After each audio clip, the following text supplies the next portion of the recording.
I repeat, this is perfume. This is perfume, not something that is, you think of. No, this is perfume, and I will describe the scent. The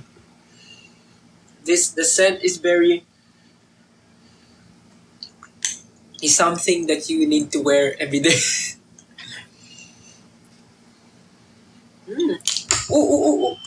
The scent is,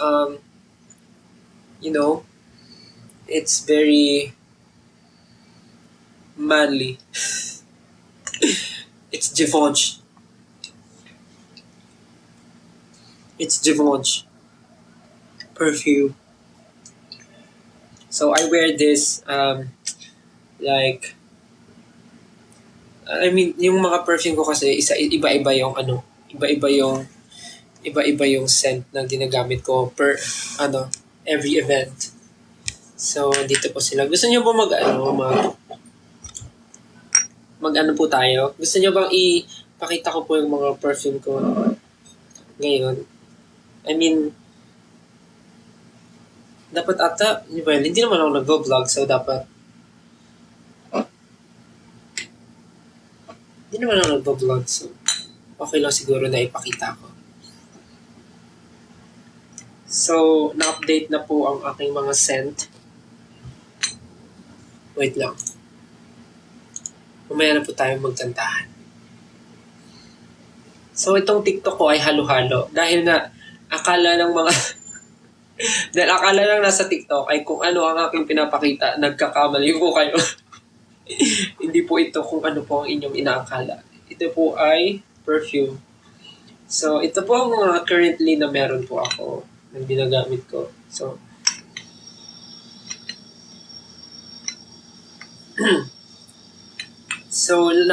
nung nasa tour kami, nasabi ko naman na meron akong mga perfume na nagugustuhan ko lately. And wait lang.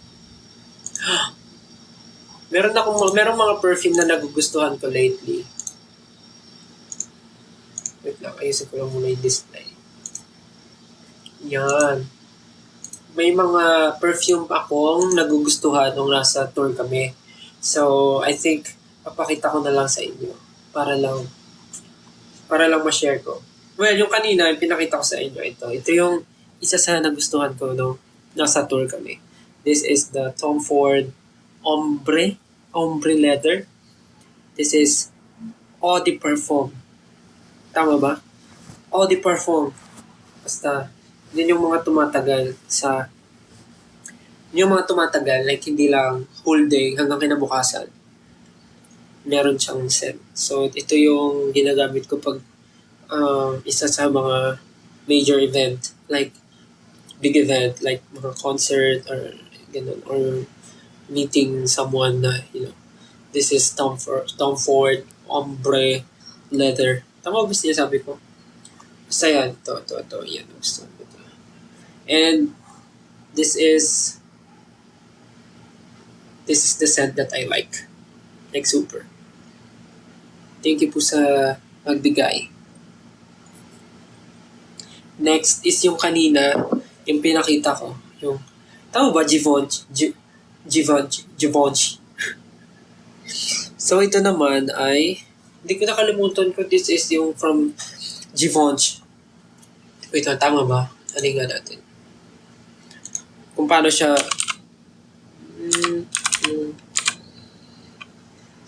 sinasabi.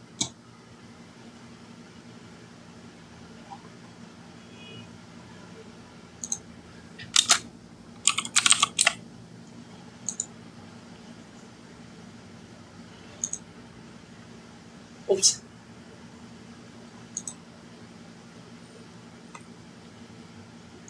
Givenchy. Yan, so ito yun. Ito ay galing sa line nila na Gentleman. So, nagustuhan ko to. Binili ko to nung nasa layover nung Japan sa duty free. Gusto ko yung smell niya. don't worry, itong mga perfume ka naman, naka-store siya ng maayos. So, yun.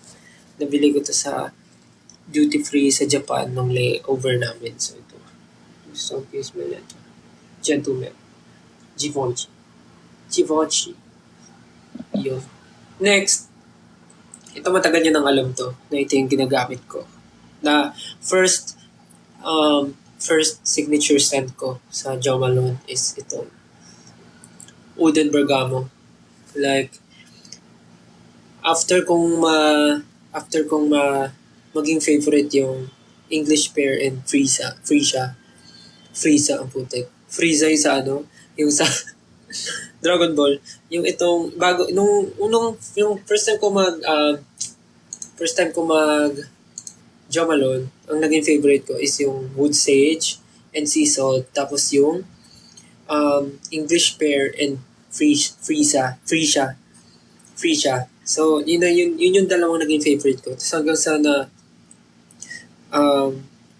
na-discover ko tong Oud and Bergamo. Tapos nagustuhan ko kasi medyo woody yung scent niya. Woody. Na may pagka-leather-ish. Parang, so nagustuhan ko to. Kaya isa rin to sa mga pabangong love na love ko. Next naman, ito gift din to sa akin. Yung Versace na pabango. Ito yung paubos na. Eros. So, yan. Isa rin ito sa ginagamit ko na pang everyday or normal day. Pero actually hindi to pang everyday pala. Pang ano lang to, pagka yung normal day, tas parang may kikitain na mga friends, mga ganun. So, parang, ayun. Isa to sa mga ginagamit ko. Tapos, di ba, gift sa akin to? Tapos may nagbigay ulit ng last year. Last year ba to? This year? Basta may nagbigay din. So, hindi ko pa siya nabubuksan. Same. So, pag naubos siya, meron pa. Maraming salamat po sa mga nagbibigay. Nakakapag-ipon po pala ako. Nakakapag-ipon po ako dahil sa mga binibigay niyo. Itong next naman po, nabili ko lang to sa New York ba? Sa New York ba ito nabili? Sa New York ko nga ito nabili. Ito yung pang everyday ko. Ang amoy na ito ay vanilla. Ito talaga yung pang everyday. Like, ito yung mayat-maya ini-spray sa pang araw-araw. Kasi, lang siya, mura lang siya. Tapos, okay din yung amoy niya. Na medyo siya, manly yung smell, pero, approachable. Gano'n. Okay din to. Isa ito sa favorite scent ko na pang araw-araw.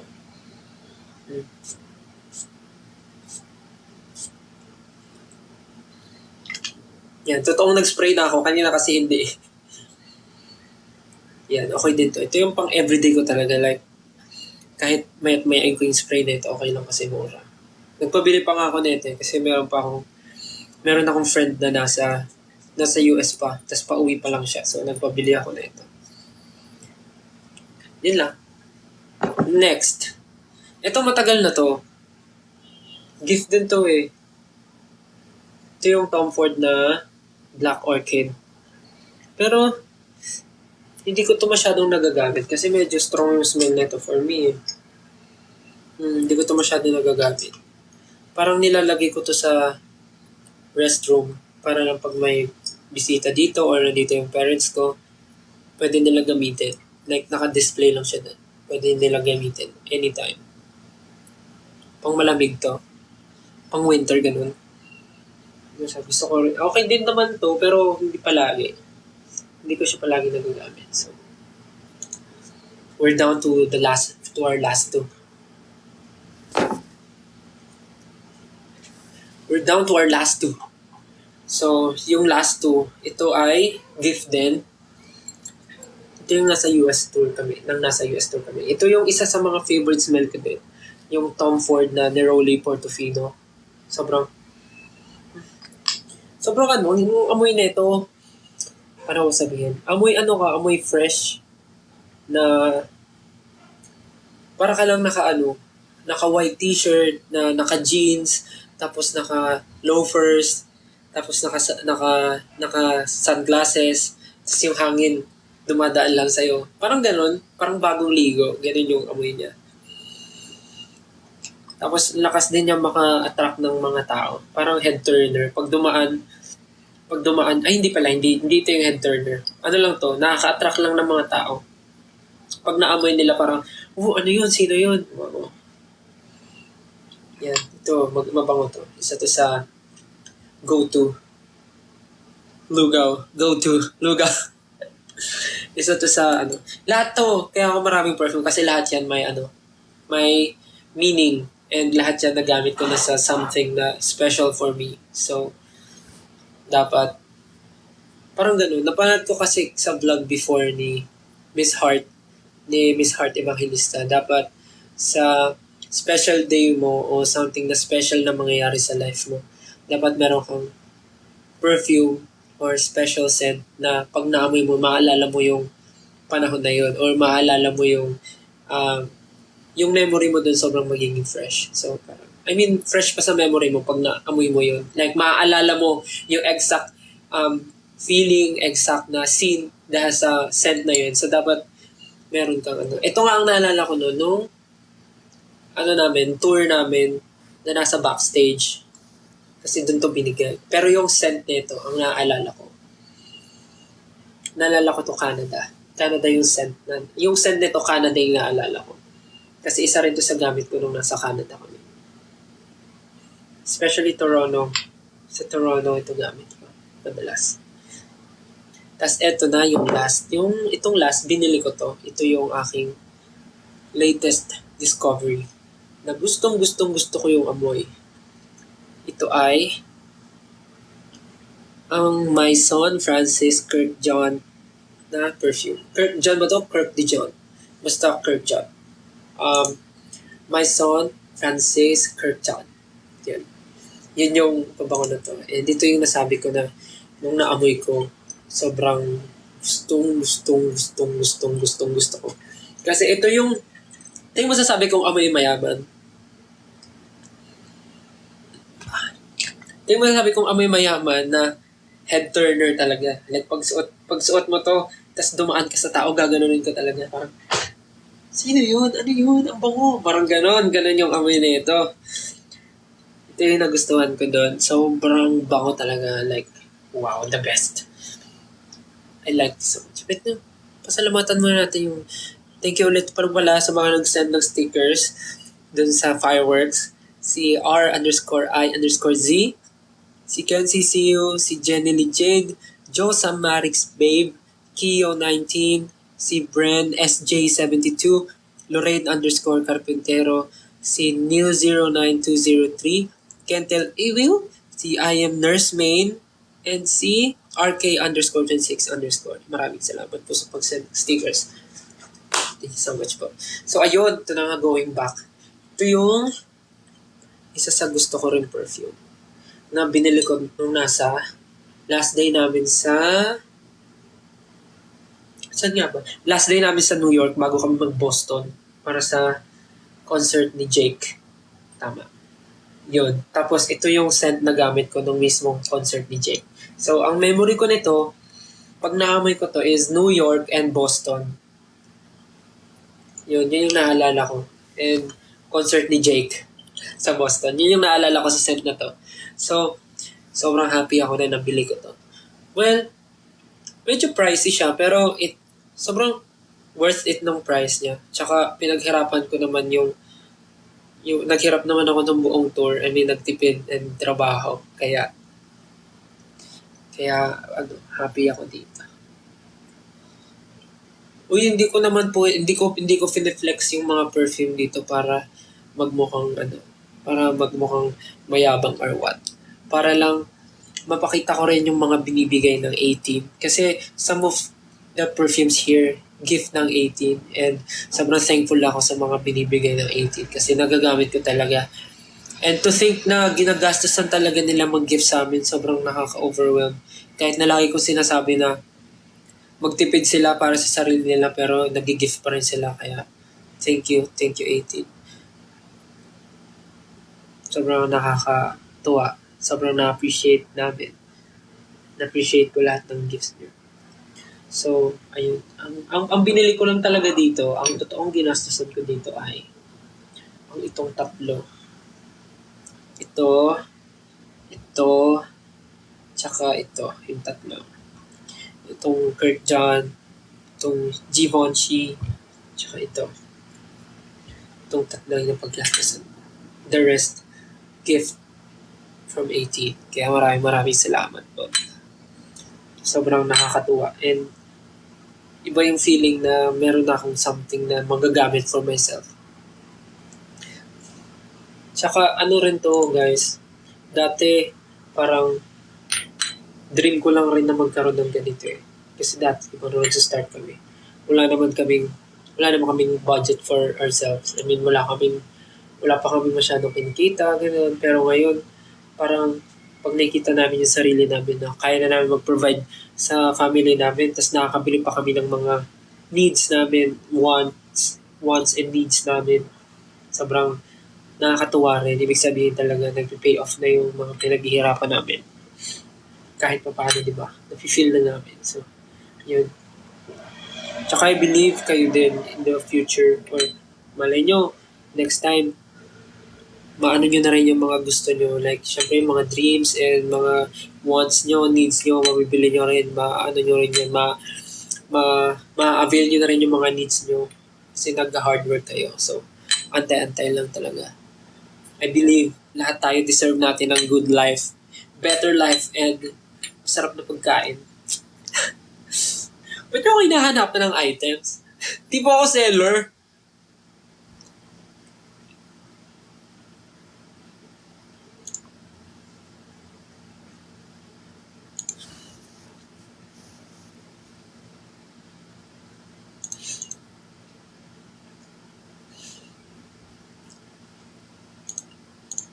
So, ayun po yung mga perfume ko ngayon. Tapos, ito po pala. Wait na. Ang galing lang kasi nung binili ko to, itong size yung binili ko, sabi ko, shucks, sana pala bumili ako ng maliit. Kasi ito ay 200 ml. 200 ml to, so hindi siya pwedeng i-hand carry. Kailangan nasa maleta. Ingat nga to, nasa maleta ko, like, balot na bulot to para hindi mabasag, nakakarton pa. So, ito, nung binili ko, sabi ko, sayang, sana bumili ako ng maliit para meron akong pang hand carry. So, nung nasa Boston na kami, hindi na ako nakahanap ng ganito sa Boston. Sa New York kasi nabili to. So, nung nasa Boston kami, nangihinayang ako na hindi ako nakabili ng maliit. Tapos, gulat ako nung pag nakabalik na kami sa Pilipinas. And then, nasa The Voice ako. May nag-abot ng gift, tapos ang laman ay maliit na version. So, ayun na. Meron na akong pang hand carry. Ito ay 2.4 lang. Sige mo, pang hand carry, maliit. Thank you po sa nagbigay. Maraming salamat. Meron akong pang hand carry. Like, hindi ko na kailangan dalhin tong malaki kasi meron akong maliit. Sobrang hulog ng langit talaga.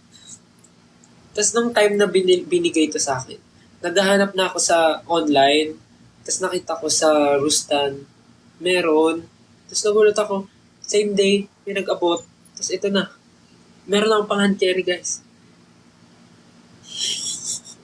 Thank you po. Grabe. Marami nga sa Rustans. Tapos pwede nyo rin i-check. Kung gusto nyo malaman yung scent, pwede kayo pumunta, tapos i-try nyo yung scent. Para lang ma-feel nyo kung ano yung sinasabi ko. Basta ito yung favorite ko ngayon. I mean, lahat naman yung gusto ko, pero ito yung pinaka. I really love this. Tapos pag meron kayong perfume, make sure naka-store ng maayos. Like, bawal sila sa mainit na lugar. Dapat sa medyo, alam mo yun, yung hindi sila naiinitan. Parang ganun yung sabi. Kaya umorder ako nung ano eh. Nung parang maliit na fridge na nandun yung mga, doon ko lalagay yung mga perfume para hindi sila masira agad. So, yun.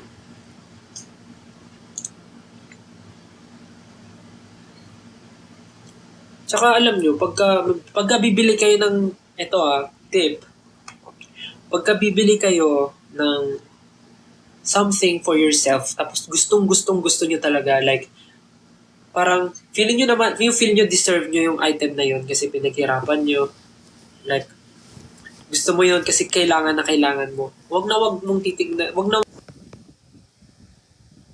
mong iisipin yung presyo, lalo na kung kayang-kaya mo naman bilhin. Kung kaya mong bilhin, go mo na, wag mo nang pag-isipan, lalo na kung para sa sarili mo. Kasi sarili mo yan eh, dapat meron ka rin for yourself, parang reward mo na sa sarili mo. So kung kaya mo, kung afford mo, bilhin mo na, wag mo na pag-isipan, kasi for yourself naman yan. Pero kung feeling mo naman na hindi talaga pa kaya ng budget, doon ka magpigil. I mean, next time. May next time pa naman eh. Tsaka, kung hindi mo pa kaya ngayon, edi meron ka pang, anong tawag doon? Meron ka pang next time and mas gaganahan ka pa na mag-work, tsaka mas gaganahan ka pa na sipagan para next time ma-avail mo na siya. Parang ganun. Pero kung now, kaya mo na, at feeling mo may extra ka, and deserve mo, bilhin mo na. Yun yung for me. Pero kung di kaya, go lang. Yun yung for me, ha. Kasi kung nagtatrabaho naman ng maayos, tapos feeling mo, deserve mo, tapos kayang-kaya mo naman, hindi go mo na, huwag mo na pag-isipan para sa sarili mo naman yun. Though meron tayong mga priorities, pero syempre, alam naman natin kung paano natin hatiin yun. I mean, paano natin naayusin. Sa ganun, gets na yun. Basta wag kang gagastos ng sobra sa kinikita mo. Ganun. Wag mong gagastusin ang pera, lalo na kung sobra-sobra pa kaysa sa kinikita mo. Ganun. Huwag mo ubusin yung kinikita mo. Pero hindi everyday deserve ah. Baka mamaya para kayong mga namin, yung mga kasama namin nung tour, lahat sila. You deserve it. Everyday na lang deserve mo.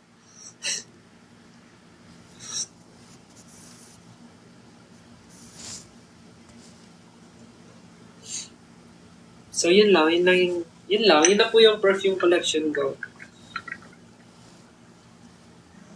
Pero nanonood pa ako sa YouTube ng mga sikat pa na perfume.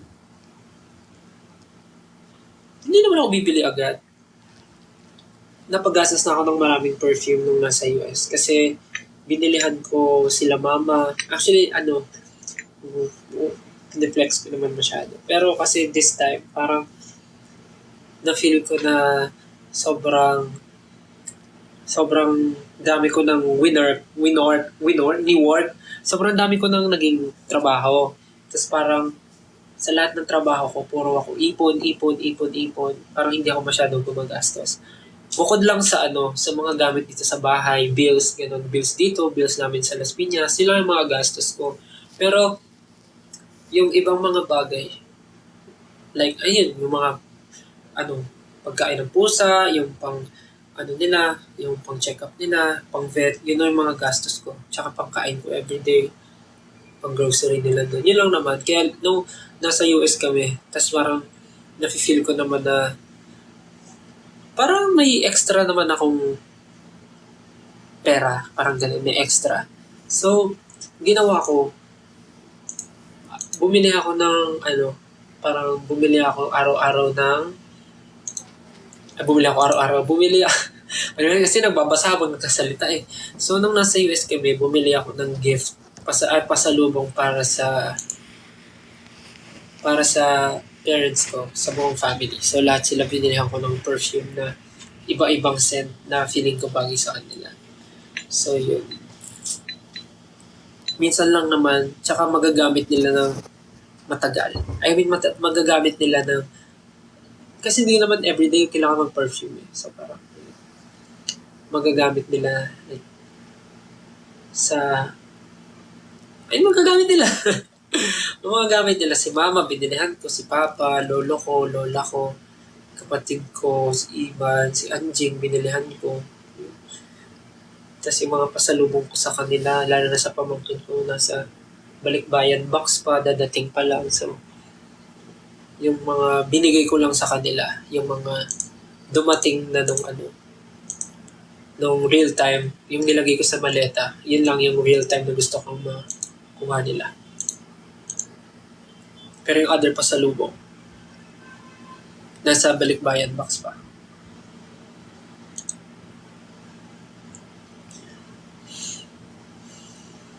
Yun lang, share ko lang.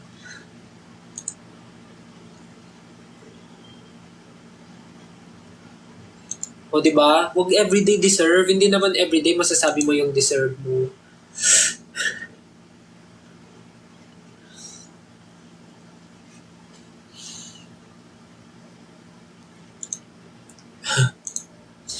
Baka sabihin, uy, deserve mo yan, deserve.